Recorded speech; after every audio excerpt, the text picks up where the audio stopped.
Nagluluto ba kayo?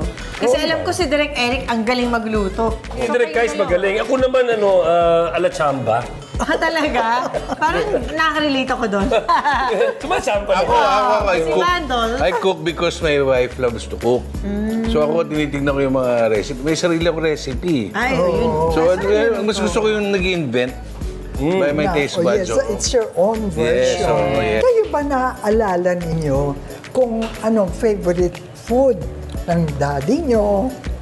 Actually, nung kami, kahit ano. Kahit ano. Kahit Minsan, pag nagpo-food trip, tita, yung tatay namin, gusto ko mag-Hong Kong. Gusto yung golden Para lang kumain ng gusto. Di ba? Weekend. Mag-weekend sila doon. Kakain lang. Kakain lang. Kaya ako, 10 years old, 220 pounds na ako, di ba? Kaya hirap na hirap ako. Pero kung magkakayayaan, anong cuisine yung pipili nyo? Saan kayo kakain? Anong Ako, siyempre ako talaga sa Pinoy. Pinoy Pinoy. cuisine talaga Happening ako. food. Talagang masinigang ako, masinigang. Ako, Pinoy. Pero Pinoy? hindi naman masama mag-Japanese, Chinese. Ay, naman pala. Actually, kahit ano.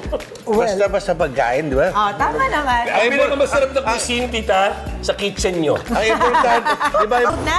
Bicol Express. Yes. Kuya Epi, ano Yes. yung ingredients natin? Trivia lang po, sa amin lang po, mama, yung wife ko, Bicolana.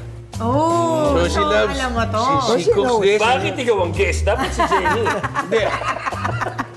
She cooks a good laing, Bicol Espresso. Okay. Ako ang sous chef mo. Okay, Oh, ang sige, ingredients natin, of course, garlic, onions, ginger, kakanggata, pork liempo, patis, green chilies, red chilies, bagoong, at sigarilyas. Yes, so where's our oil? Our oil. Tingnan mo kung gaano karaya. Bicolana pala. So, mahilig ka sa manghang. Yes. Di ba ang mga taga-Bicol mahilig yes. sa Sige nga. Sige, kuyain mo. Oo, para sa'yo. Ayan, so garlic muna tayo. dito. Yes, Sabi. wow. Alam niya ang ano. kung Marunong ano. pala eh. Until medyo magkakulay, di tama. Parang, Pag nangangamoy Kaya ka, na. ma'am, talaga. ay, grabe, kinain niya talaga. Dito tayo. Ayan, para makita natin yung... Grabe, This di ba? is Rayo really talaga fun. eh. Yes, it's really fun. Yan. Ayan na nga. Ito ang onions. Nag-iba na yung kulay nga. Tama, Square. Yes. Gisa muna, gisa. Bangong-bango talaga ako sa... Garlic Yan and na, onions. yan na ulamin mo. Yeah, susama rin natin. Yan ang Ang ulamin mo. luya. Yeah, dapat Isa po, sinabaw mantika na. Yan ang tanong, anong sunod? Yan po. Liempo. Lepon, ayan na. Tama Siyempre, na kailangan si mag-brown yan, di ba, mami? Oo. Si Tita Baby, magaling magluto. Magaling magluto yun. Galing yun. Magaling magluto yun. Anong favorite na niluluto ng mom? Mami ko, dinuguan.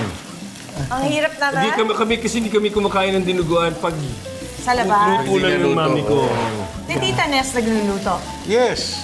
Anong specialty ni Tita Ness? Itlog. English. Ay, Tito Ness. Ay, wala ko lang. Hindi, tinola, I think tinola. I think, hindi ba tayo sure, no? Hindi kasi bata pa ako nung nagluluto siya. Si Tito Dolphy ba nagluluto? Oo! Hindi. Oo! Magaling Hindi, kumain lang. galing ako. Pinapainit. Amin na microwave. Hindi, siya, food critic. Oh, siya yung Food critic. Yun nga, Pero ano I think Papa knows how to cook. Marunong naman yun. Kasi para pagdaanan mo yung pinagdaanan niya na kung saan tumira, di ba? Ah, yes, no? So, lalagay na natin. Ito po yung gata. Gata, Ayan yes. na. Gata, Lahat po gata. yan. Gata. Hello, Yes. onion soup. Wow, I love gata. Ako lumaki ko, hindi ko kumakain ng gata. Pero Paano ka natuto? sa Bicol din. Pinakain nila ako ng... Ang una dun yung yung...